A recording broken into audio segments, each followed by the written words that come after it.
Bonjour et bienvenue dans Sur les écrans sur Campus Protestant. Le mois de mai pour les amateurs de cinéma est synonyme d'un événement incontournable, le Festival de Cannes, qui se déroulera du 17 au 28. Et aujourd'hui, je vous propose de l'évoquer par le biais de l'affiche de cette édition 2022.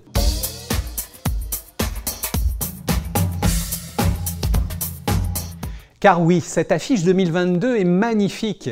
Elle conjugue les fameuses marches qui permettent d'entrer dans la salle lumière du Palais des Festivals avec celle d'un film culte. En 1998, The Truman Show, film de Peter Weir avec un Jim Carrey absolument éblouissant.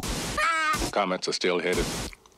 What else is on? Yeah, let's see what else is. Coming to you now from the largest studio ever constructed, it's The Truman Show! Yeah! Good morning! Good morning! Oh, and in case I don't see you, good afternoon, good evening, and good night. Son histoire bouleverse un large public par son humour, sa sincérité et sa capacité à susciter la réflexion. Il demeure aujourd'hui d'ailleurs un classique indémodable et se retrouve donc utilisé pour ce visuel de cette 75e édition du Festival de Cannes. C'est l'occasion donc pour moi de revenir quelques instants avec vous sur ce chef-d'œuvre, mais sous l'angle de la métaphore spirituelle. What if? No scripts, no cue cards. Morning, Spencer. How's it going? What if you were watched every moment of your life? How many cameras you got there in that town? 5,000. I believe Truman is the first child to have been legally adopted by a corporation. That's correct. Des marches qui cheminent vers la révélation, une célébration poétique de la liberté, une ascension pour s'avancer vers la promesse d'un renouveau. Cannes réaffirme là, en tout cas, sa conviction qui est aussi la mienne, ça tombe bien, que la culture, l'art et le cinéma sont des lieux de réflexion qui peuvent contribuer à la réinvention du monde. Et The Truman Show remplit effectivement toutes les cases de la technique à l'artistique, en passant par l'offre de divertissement et le questionnement philosophique aussi, avec un scénario accessible, compréhensible et intéressant pour le spectateur.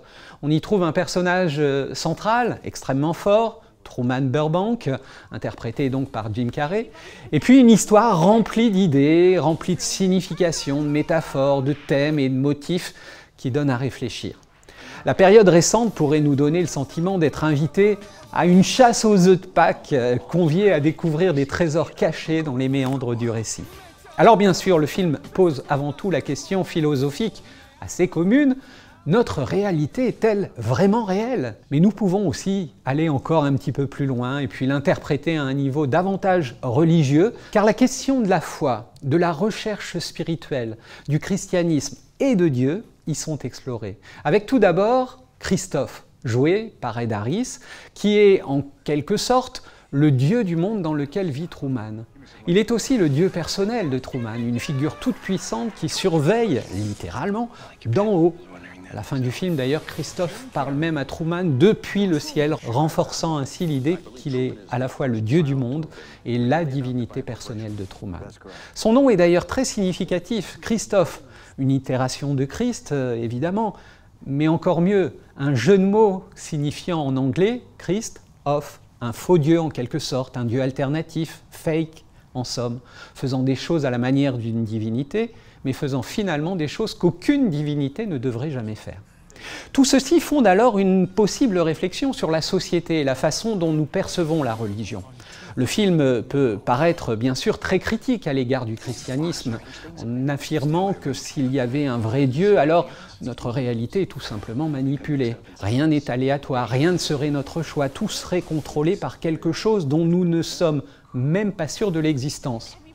Mais s'arrêter à cette interprétation, à ce seul tiroir de compréhension, me semble un peu léger et surtout pas totalement convaincant. Car simplement avec le personnage de Christophe, d'autres perceptions se mêlent. On peut le considérer par exemple comme le symbole humanisé de l'illusion qui nous empêche de voir la véritable dimension du divin. De plus, le film déplace subtilement le Dieu est mort de Nietzsche à un simple être humain. Une manière de dire que l'homme se crée aussi toutes sortes de dieux, comme un jeu télévisé ou l'illusion du paradis façon 21e siècle.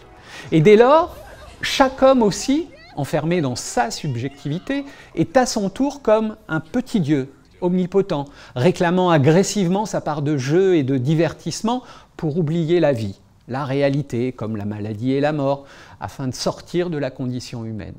Nouvelle religion. On peut penser là d'ailleurs à l'excellente série American Gods, adaptée du roman culte de Neil Gaiman, mettant en scène l'opposition entre les dieux anciens et des déités postmodernes dans l'Amérique contemporaine. Alors revenons à The Truman Show. Dans ce film, au Dieu du monde d'avant est advenu un Dieu postmoderne qui, subtilité suprême, n'a plus les apparences de l'ancien Dieu. Il est devenu proche, souriant et décontracté, tel un Steve Jobs qui répand le divertissement comme un marchand de sable sur la planète entière. Christophe est aussi, à bien des égards, non pas seulement un Dieu pour Truman, mais aussi un père. La façon dont il lui parle dans la scène finale, la façon dont il touche doucement l'écran lorsque Truman dort, Christophe dit, en faisant d'ailleurs écho au psaume 139, chiffre qui apparaît dans la scène précédente, imprimé sur la voile du bateau. « J'étais là quand tu es né. Je t'ai regardé quand tu as fait ton premier pas. Je t'ai observé lors de ton premier jour d'école. » Et d'une manière étrange et tordue, Christophe devient ainsi la figure paternelle que Truman a toujours voulu et qu'il n'a jamais su qu'il avait. Un Dieu père, mais bon, je vous l'accorde quand même assez pervers tout de même.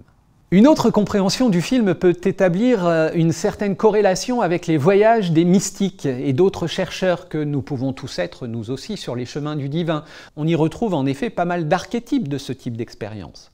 Ce changement radical qui s'opère, cette remise en question dans sa façon de voir le monde, alors que tout semble fonctionner. Et puis des intérêts qui changent alors pour aller ici vers la poursuite de sa passion dans la vie, voyager et explorer, malgré le scepticisme de son entourage et les critiques. Un voyage qui n'est pas exempt non plus d'épreuves et de souffrances comme dans la vraie vie et comme le montre la fin du film. Pour avancer sur le chemin de l'éveil, les peurs et les limites mentales doivent être surmontées. Et oui, avec Truman, c'est l'audace de rejoindre par exemple la mer, sa plus grande peur, bien insufflée en lui par son créateur. La question du doute, d'une crise spirituelle en somme qui peut advenir pour nous faire rebrousser chemin. Je pense à la tentative de Christophe de noyer le bateau, rappelant peut-être aussi l'histoire d'une barque sur un lac, dans les évangiles, mais aussi de nombreux autres textes anciens. La mer agitée reflète alors les derniers efforts de l'esprit obsédé par lui-même ou de toute autre force extérieure qui empêche le chercheur de rencontrer Dieu, le Christ, qui serait lui capable pourtant même de venir rencontrer l'homme en marchant sur l'eau pour à notre tour le rejoindre, mais risquer de s'enfoncer quand même. Oui, la nuit est toujours plus sombre avant que n'apparaisse l'aube d'un jour nouveau. Et puis là, advient donc, en haut d'une volée d'escaliers qui sortent de l'eau, la fameuse image reprise en affiche du Festival de Cannes cette année, une porte, la porte. C'est la porte qui va au-delà du rêve de notre vie et de notre identité illusoire.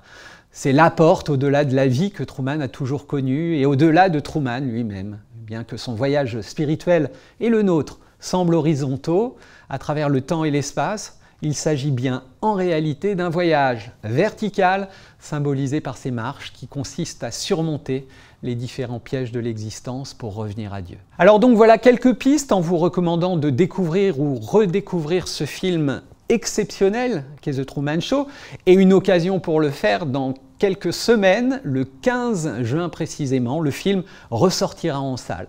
Je vous signale également qu'un article développant certains points évoqués ici rapidement et d'autres est à lire sur le site de Regard Protestant et je vous laisse pour préparer mes bagages et partir vers ces fameuses marches cannoises où je vous réserve encore quelques surprises. Et donc sur les écrans, eh bien c'est fini. Bonne toile, regardez, prenez du plaisir et méditez sur ce que vous aurez vu.